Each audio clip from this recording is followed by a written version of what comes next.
Hello.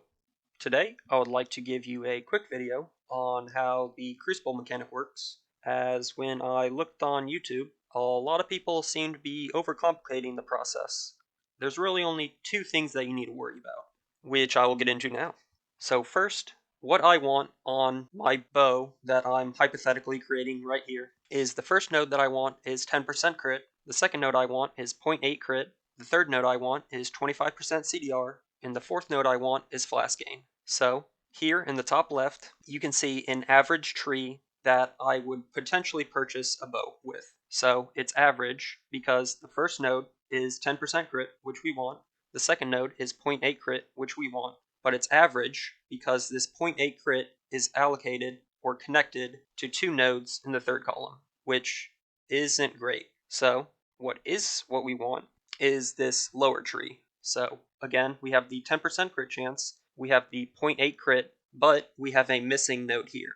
The reason we want missing nodes is because missing nodes has a higher chance to be allocated onto the tree than already generated notables. So if I was looking to create a bow with 3 modifiers that I want, I would purchase this good bow. I would go to the Crucible and allocate the 10% crit chance, the 0.8 crit, and then I would merge it with the bow below. And this has the 25% CDR that we want in the same exact location as the missing node of the bow that we just purchased. So typically we would want whatever we're merging to have nothing allocated, but in this example we got kind of lucky in that our first node is actually the 10% crit chance. So since this 10% crit and this 10% crit are both allocated, there's a 100% chance that we get this, discounting mutations, and we have a 70% chance for this 25% CDR to be allocated to our bow. Thus, there is an extremely high chance if we merge these two bows that we would get a perfect 3-node bow as a result.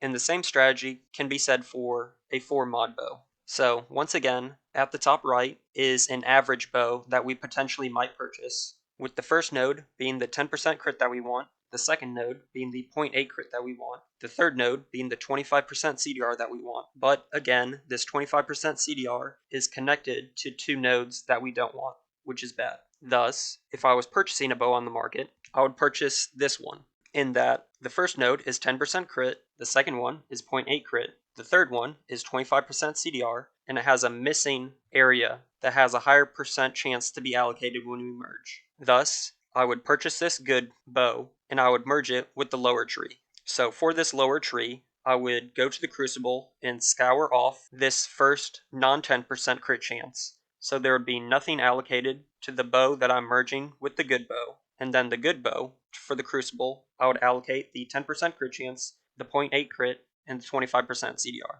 And then once we merge these bows, there would be a pretty good chance, not great, roughly about 25% chance for us to get a 4-node bow that we're looking for. So hopefully this video made sense and it was less convoluted than some of the other guides on YouTube. If you have any questions and comments, put them in the comments and I'll get to them. Thanks.